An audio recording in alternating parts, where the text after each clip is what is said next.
नमस्कार। आप देख रहे हैं खिलांचल टाइम्स। मैं हूं आपके साथ प्रिया। बिहार विधानसभा चुनाव का समय नजदीक आते ही सभी दल के संभावित प्रत्याशी अपनी दावेदारी को लेकर के पटना से लेकर के दिल्ली तक का दौरा कर दौड़ लगा रहे हैं। कुछ संभावित प्रत्याशी लगातार क्षेत्र में जनता के बीच जाकर अपनी बातों को प्रमुखता से रखने का प्रयास कर रहे हैं। हम इसी कड़ी में आज हमारी बातचीत कटिहार जिला के जदयू के अनुसूचित जाति और जनजाति प्रकोष्ठ के अध्यक्ष मुकेश उरांव से हुआ। क्या कहना है मुकेश उरांव का? जनता वर्तमान एनडीए सरकार का से खुश है। हमारे बारे में मुख्यमंत्री नीतीश कुमार जी ने विकास की एक लंबी लकीर खींची है, काम किया है। आइए क्या कहा है मुकेश उरांव ने, आपको दिखाते हैं। मुकेश जी राजनीति में तो आए, पंचायत का भी प्रतिनिधित्व किए, तो उसके बाद जदयू में कब ज्वाइन? सबसे पहले मैं तो आपको धन्यवाद देना चाहता हूँ। देखिए, जदयू में मैं तो 2017 से ही हूँ, जो सक्रिय सदस्य बन के जदयू पार्टी में जितना समर्थन हुआ हम लोग अपना कार्यकर्ता के साथ जदयू को पूरा समर्थन है और जदयू को हम लोग जोड़ते आ रहे हैं। लेकिन जब से हमको अनुसूचित जनजाति का जिला अध्यक्ष प्रकोष्ठ का बनाया गया, पूरा मजबूती से हम लोग पूरे 16 प्रखंड में अपना जो कमेटी होता है, कमेटी बना के हम लोग जदयू का हाथ को मजबूत करने में लगे हुए हैं। और हम लोग का मनिहारी विधानसभा, ये आपको भी पता है, ये सुरक्षित सीट है, एसटी के लिए सीट है। तो हम लोग का मांग है कि मनिहारी सुरक्षित सीट है, एसटी के लिए है, यहाँ से मूल आदिवासी को हमारे पार्टी नेतृत्व करे, जो कि हमारे यहाँ जो आदिवासी का जो समर्थन है, सभी एनडीए दल का मांग है कि यहाँ से मूल आदिवासी को हमारे पार्टी जिस दल से यहाँ टिकट मिलती है मूल आदिवासी को मिले। तो हम लोग का उम्मीद है कि यहाँ से जो आज 15 साल से मान के चलिए 10 साल से मनोहर सिंह विधायक हैं यहाँ कांग्रेस के, तो 15 साल 5 साल तो वो जदयू से ही थे जी, 5 साल तो वो जदयू से ही थे, 10 साल लगातार कांग्रेस से हैं। लेकिन अभी जो स्थिति है हमारी मनिहारी विधानसभा का, वो आप लोग भी घूम रहे हैं जगह जगह। अच्छा, एक बात बताइए, मतलब आपके पार्टी में रहे तो बढ़िया, दूसरे दल में गए विकास नहीं करे तो 15 साल जी, के लिए देखिए, विकास के मोड़ पे हम नहीं जा रहे हैं, फिर क्योंकि आप वो जिस तरह पहले थे चहल पहल, अब उस तरह नहीं है, उम्र भी उसकी समाप्ति की ओर है। वो तो कह रहे हैं अभी भी चुनाव लड़ने में। देखिए, चुनाव लड़ने में आप सक्षम है यार, वो तो कहते हैं हम अभी जवान ही है चुनाव के लिए। देखिए, बोलने के लिए कुछ भी बोले, आप खुद देख रहे हैं उसकी शरीर की क्या स्थिति है, उम्र क्या है, ये देखने वाली बात है। बोलने के लिए आदमी कुछ भी बोले, क्योंकि पूरे मनिहारी विधानसभा में 3 प्रखंड हैं, 35 पंचायत है, नगर पंचायत मिला के। आज भी अगर कोई भी चीज़ का दौरा होता है तो वो सभी जगह सही ढंग पूर्ण से पहुंच नहीं पाते हैं, जा नहीं पाते हैं। कहते 3000 करोड़ से ऊपर का काम किए 5 साल। देखिए, आप सिर्फ काम, सरकारी काम ही करना नहीं है। अभी आप देखे होंगे कि हमारे एक विधायक हैं जदयू से, विजय सिंह जी, वहाँ देखिए आज पार्टी में वो जदयू से हैं। बहुत ऐसे विश्वासित परिवार हैं जिनको उन्होंने बास्केट पर्चा दिलाया 10,000 से भी ज़्यादा। और आज अब मनिहारी का भी स्थिति देख लीजिए। इसके बाद बहुत बार हमारे मनिहारी से जो भी विश्वासित परिवार है, उन लोगों ने कितने बार विधायक के पास गया, लेकिन विधायक का एक ही कहना है, हम तो सत्ता में नहीं है। आप सत्ता में है नहीं है, हमारे विधायक तो हैं, हमारे मनिहारी विधानसभा के विधायक तो हैं। आप जाके पास सरकार विधानसभा में आवाज उठा तो सकते हैं, क्योंकि आप सत्ताधारी में नहीं है, लेकिन आवाज तो उठा सकते हैं। लेकिन आज तक आप लोगों ने भी हमारे मनिहारी विधानसभा हो या पूरे जिला में कभी किसी ने उसका विधानसभा में नहीं देखा होगा कि मनिहारी विधानसभा के बारे में कुछ बोले।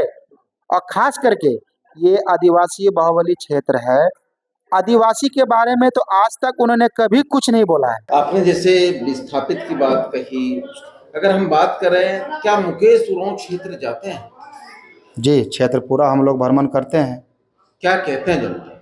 देखिए, हम लोग यही बोलते हैं कि देखिए, अभी जो हम लोग का लहर है, जो डबल इंजन सरकार की लहर है, आप लोग फुल बहुमत से हम लोग सरकार को बनाइए और हमारे मनिहारी विधानसभा से जो 2 बार से कुछ वोटों के अंतराल से जो हमारे पार्टी के जो भी प्रत्याशी यहाँ पूर्व लड़े, वो कुछ वोटों से अंतराल से वोट विजय नहीं हो पाते थे।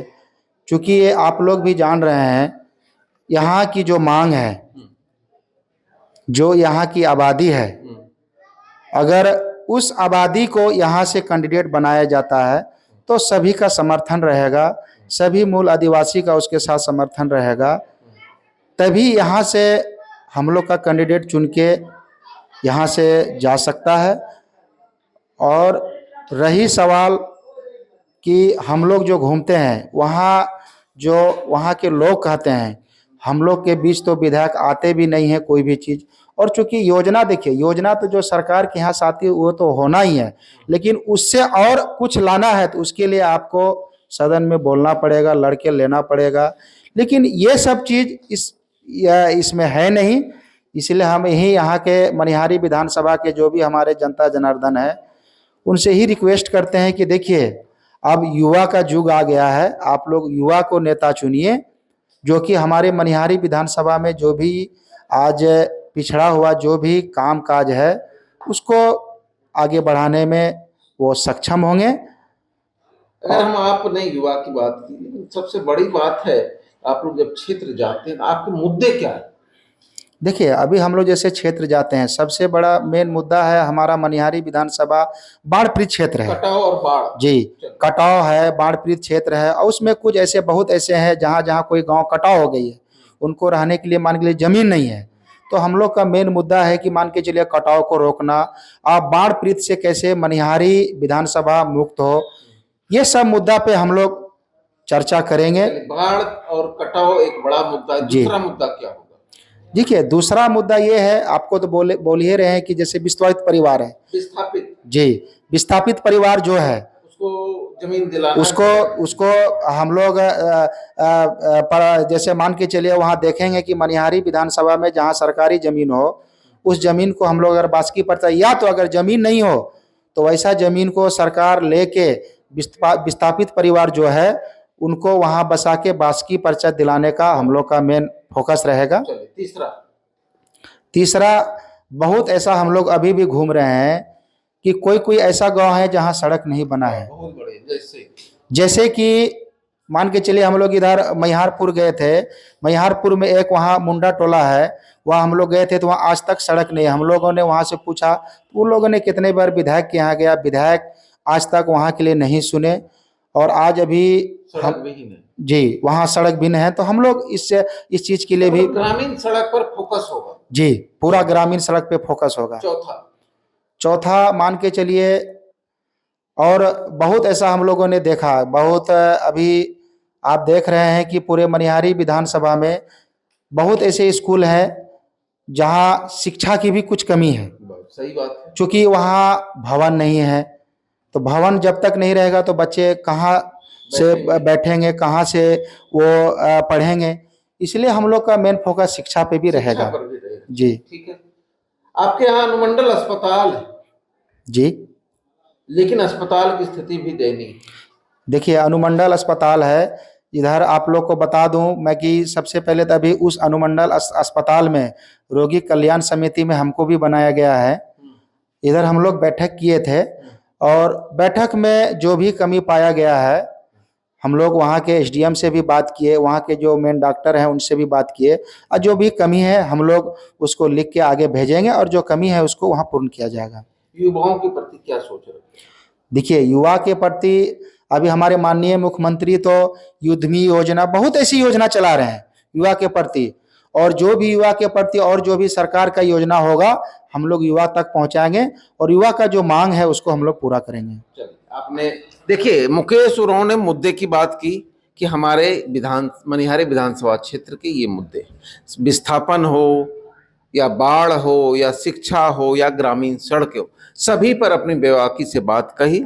लेकिन आप बात करेंगे मुखिया जी, आप जिस समाज से आते हैं, ये समाज देगा एनडीए को वोट? संथाल तो नहीं देगा कभी। देखिए आप देखिए अगले बार भी एनडीए से हमारे रिलेशन में ही बड़े भाई अनिल उरांव को टिकट मिला गया था, कुछ ही वोट से 12,000 से वोट से वो बिछड़ गए। उसके पीछे तो आदिवासी का पूरा समर्थन था ही, चूंकि वो तो दूर अनिल उरांव की बहन भी ताल ठोक रही है। अभी देखिए अनिल उरांव की बहन भी ताल ठोक रही है। एनडीए जिसको कैंडिडेट दे दे, जिसको कैंडिडेट यहाँ से बना दे, जिसको वहां से माला पहना के भेजे, लेकिन वो मूल आदिवासी होना चाहिए। आप पिछले चुनाव में भी 2020 में भी देख लीजिए, अनिल उरांव जब अलग लोजपा से लड़े फिर भी उसको 20,000 समर्थन था, तो आदिवासी का ही था, उसमें कोई और किसी का नहीं था। 20,000 अगर आप देख रहे हैं वोट, तो वो आदिवासी समाज का ही था। लेकिन अब कहता है जितने आदिवासी वोट है सब हेमंत सोरेन का है। 2 दिन वो घूमेंगे सब वोट ले लेंगे। जी देखिए, यहाँ हेमंत सोरेन का नहीं चलेगा, क्योंकि बिहार में अभी उसका वर्चस्व नहीं है। उनका जो झारखंड में है, अभी आप भी देख रहे हैं कि बिहार में उसका वर्चस्व, लेकिन इस बार वो महागठबंधन से मिलकर मांग किए हुए हैं, लेकिन अभी उनका यहाँ हमारे यहाँ जलवा नहीं चलेगा और उनका अभी यहाँ समर्थन नहीं होगा। हम लोग अभी जब से हम पार्टी में आए हैं, खास करके एनडीए में, जदयू में हमको प्रकोष्ठ का, अनुसूचित जनजाति का जिलाध्यक्ष बनाया गया। हम पूरे समाज में घूम के बता रहे हैं, आज हमारे बीच जो भी हमारे सरकार योजनाएं चला रही है, सबको जगह जगह जाके हम लोग गांव-गांव में जाके, टोला में जाके, माननीय मुख्यमंत्री, माननीय प्रधानमंत्री जो हम लोग के लिए विकास के लिए, आज जो उद्यमी योजना के लिए और ऐसे अनोखी योजना है जो हम लोग को बीच दे रहे हैं, हम लोग जा जाके बता रहे हैं। और हमको पूर्ण है, जब से हम आए हैं, आज जिला अध्यक्ष हमको नियुक्त दिया गया है, पूरे समाज में इस बार लग रहा है कि हम लोग का एनडीए में जो भी 7 विधानसभा से हमारे आदिवासी समाज के जो भी वोटर होंगे, फुल उनका बहुमत रहेगा। महिलाएं लेकिन कह रही हमको तो माए बहन योजना अच्छा लग रहा है। देखिए, माए बहन आज आप देख रहे हैं, जो आदमी अभी सत्ता में नहीं आया है, वो आदमी बोल रहा है हम माए बहन योजना देंगे। पहले आप सत्ता में आइएगा, मुख्यमंत्री बनिएगा, तब ना दीजिएगा। और हमारे तो अभी सरकार सत्ता में है, वो जो बोल रही है वो कर रही है। आप भी देख रहे हैं, अभी मेन चीज वृद्धा पेंशन वाला में देखिए 400 देती थी, 1100 कर दी है। 125 यूनिट बिजली आज फ्री कर दी है। तो ये हमारे सबसे पहले तो हम लोग के नीचे स्थल के जो SC ST, अति पिछड़ा, ये सब जो आते हैं, उन लोग के लिए सबसे बड़ी लाभदायक है। 125 यूनिट बिजली अगर मान के चलिए आज पूरे बिहार में जो फ्री कर दिया गया है, ये एक गरीब दुख दर्द के लिए ही ना किया गया है। क्योंकि मान के चलिए अभी फिर आप लोगों ने, और पूरे बिहार में ये चीज हो रहा है कि 10,000 की जो घोषणा हो रही है, मान के चलिए ये तो एक गरीब को ही दिया जाएगा। जो गरीब आदमी मान के चलिए आज जीविका में जुटे हैं, जीविका के माध्यम से काम कर रहे हैं, उनको 10,000 सरकार दे रही है। और वो 10,000 से अगर कुछ वो छोटा मोटा बिजनेस करती है, तो उसको सरकार पुनः फिर 2 लाख देने का घोषणा की है। जी, क्या कहेंगे पार्टी को, एनडीए को? देखिए, अभी तो पूरे एनडीए को मैं धन्यवाद देना चाहता हूं, जो कि डबल इंजन की सरकार में बिहार में इतनी योजनाएं दे रही है, इतनी सभी को लाभ दे रही है। जो भी योजना यहाँ दिया जा रहा है, बोला नहीं जा रहा है, उसके साथ साथ उसको तुरंत एकदम पास करके सबके खाते में। अभी हमारे मनिहारी विधानसभा में बहुत आदमी ने ऐसा बोला कि अरे जीआर राशि नहीं मिलेगी, लेकिन आप लोग भी देखें कि बाढ़ पीड़ित एरिया में जहां भी थे, तुरंत उसको जीआर राशि देने का हमारी सरकार ने पूरा किया। देखिए, मुकेश उरांव का कहना है कि पार्टी का जो भी योजनाएं हैं, एनडीए का जो भी योजनाएं हैं, वो धरातल पर है। चाहे वो 10,000 रुपया महिला बहनों को देने की बात हो, 125 यूनिट बिजली फ्री की बात हो, या बुजुर्ग को 1100 रुपया पेंशन की बात हो। हम दे रहे हैं, हम देते हैं, हम वादा करके निभाते हैं। ये नहीं कि कह के मुकर जाएं, क्योंकि सत्ता तो आनी नहीं, तो वो देंगे कहाँ से? सत्ता एनडीए की आएगी और एनडीए अपने वादों पर खरा उतरने का भरपूर कोशिश करेगी।